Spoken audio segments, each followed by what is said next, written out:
lacag way ka haysata aniga. afar kun ma haysataa Way ka ما haysata. شاء الله الله أكبر allahu akbar fiiri dheh hal mar noo soo sheeg dheh. hal mar fiiri أيوة noo soo فير sheeg alla oo hintaydaan muud la هاي gala farxadayda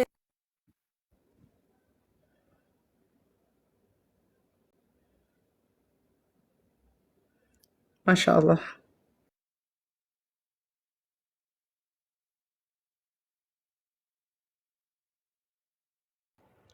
markaad soo fiirisada wiilka magaciisa saddex aan ha sheegin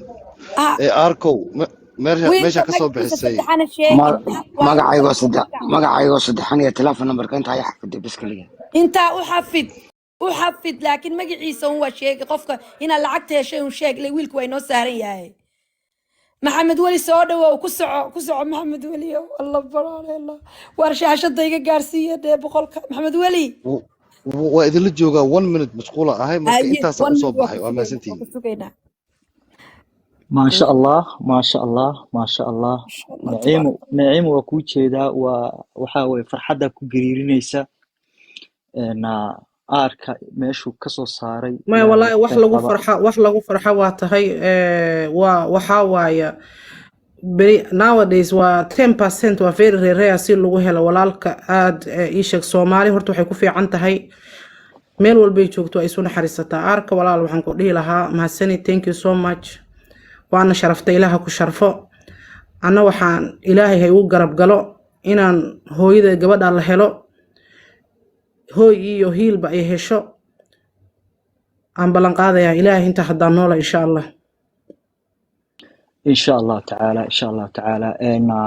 آركا وحاوي إن دعاء ولا يقبضيا وحاوي إلهي أجري حسنات كاسيو run ahaantii waxaad ka farxisay gabadha kaliya maaha dhammaan annagoo dhanna waa naga farxisay oo gabadha kiiskeedu aad u noo damqayay maasha allah saaxiib ilaahay maaragtay haddaa awlaad leedahayna ha kuu barakeeyo haddii ay soo socdaana kuwa maaragtay ay wanaagsan ilaahay ha ku siiyo kuwa joogay kuwa soo socdaba haddaa intaa kaga sii gudbo soo Ama dhawaada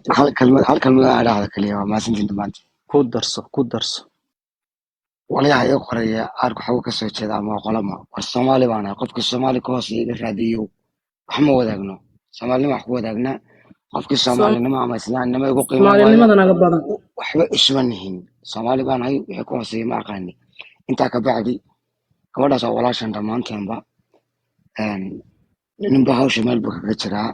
qof hooyadii doona qof ilmaha la daryeela qof gacanta fura qof macnaha dhammaantanba qofkana Soomaaliga baahan ka xanuunsanaya kan liita kulligan waa waajibna wada saaran aan qofkana garab istaagno oo maalinta uu na baahan yahay maalinta uu dhinto camalkiisu la meeltagaya oo ilaahay baa xisaabinayo camalkiisu la tagi doonaa laakiin qofku intuu ifka joogo wiilkaaga baahan walaalnimo maalinta u heeli haddaad u heeli karto $10 iyo $100 iyo $1,000 awoodaada ku xisaabtan muhiim maaha inaad wax badan bixiso muhiim maaha wax yar inaad bixiso sadaqadu yaraan jabkii mar ha noqoto ama malaayiin $, ha noqoto waa isku mid ilaahay baa kuu taban jabaaraya laakiin waxaad awoodda bixi mahadsantiin dhammaantiinba Soomaalinimadana qiimo ku leenahay keena dhiban ku caawini karaa keena danyarta ku caawini karaa keena miskiinta ama agoomaha ama hooyooyinka Soomaaliyeed wax ugu qaban karaa laakiin intaas kala gurayno reer hebel iyo reer qansax iyo reer qurux leenahay cadowguna waa naga dhegi keena baahan waxuma qaban karo daciif waliitaan noqonayna salaamu calaykum وعليكم السلام آركا walaalo alla ya cisag ama habar ama eed waxaan ku ahayba Soomaali wiilkaygi baa tahay gabadhii soo qaba numar magacii waa tan Shamso halkan aan ka wacay wax wali waxba ima soo gaarin bay tirjidkii ku jirta magaca ku soo baxay muxuu yahay walaalo aarko makiyaada masakayga aniga magaca iyada u soo bax magaca markaad wax diraysa soo baxay xaafilsan hadaa rabto farsiidka xagga inta koobi ka qaada xag kale kugu diri karaa filsanay suga daba ku noqonay hawada inay ku soo jirtaa dhici karta habareer hawada inay ku soo jirto okay insha Allah lacagta saa u badanayn ma markiiba ma soo wax laga yaabaa inay hawada cabaar ku yar raagto waxaa dhici kartaa bangiga inta ka fangaranayaan baa dhici karta laakiin dhimale way soo dhacaysa hadday u baato 30 daqiiqo magaca una tuu ku soo baxay magaceedaa kuu soo baxay somaa filsan cabdi ها نعيم هدي عدك العاون يوقف الصوماليات ودنب العاون يو أما قفك العاون يو إن صدقة وأنت أنا كنت حنا نبر بنسال نبر فان أحمر الناية لوقا يوقف صدرنا هدي قفت من العاون يو الصوماليات أما هاي الصوماليات كارهن هاي يوم كصوماليات ولي alla yacissag alla yacissag alla yacissag alla yacisig alla ما thank شاء yacisig الله wallahi inankaynan جزاك الله ayaan usoo fulay halkaas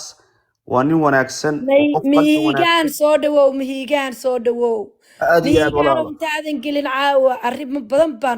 noo saaran dabka waad ogeed maanta ku lix baan u malaynay arrinkiina inta lagu jiray maasha allah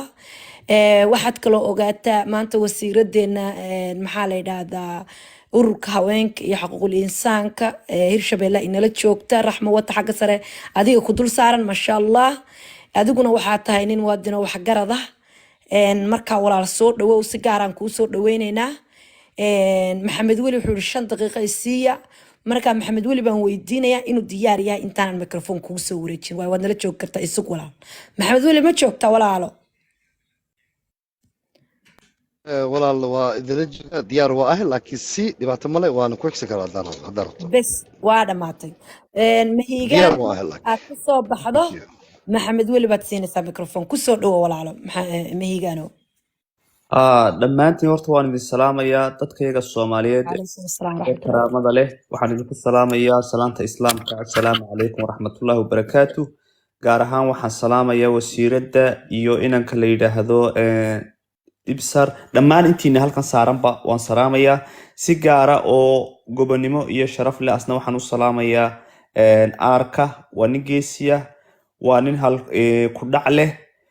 sadaqaduna sidaa uu sheegay waxa weeyaan waa wax wanaagsan weeyaan sadaqadu xataa waxa qura ee geerida baajiya saacadda qofka loogu talagalay daba maraya waa sadaqada weey Soomaalinimada iyo gobonimada iyo waxaynu u wada dhalanayna waa tan oo kale maanta taagan weey aad iyo aad baan walaalkaaga mahad celinayaa dhiirigelin baadna siisay inta halkan ku jirta dhiirigelin siisay waxa tahay haliyay Soomaaliyeed baa tahay ilaahayna waxaan kaaga baryayaa arrimahaaga shakhsi iyo kuwaaga gaarka aan ilaahay ka shaqeeyo amiin alayhi soo salaatu amiin wassalaam qofka ummadda caawiya ee ummadda arrintooda ka shaqeeya samafalka ilaahay ayaa tiisa ka shaqeeya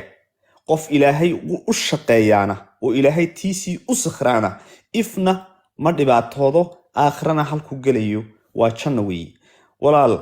qof baa xabad kimisa isaga dhigay naarta asxaabtii xadiis bay ku jirtay marka ilaahay waxaan kaaga baryayaa wax weyn oo allahu farxad leh akbar oo milgale oo inantaas wax fiican u qabanaya oo aanu ku wada faraxnay dhammaantayo wallahi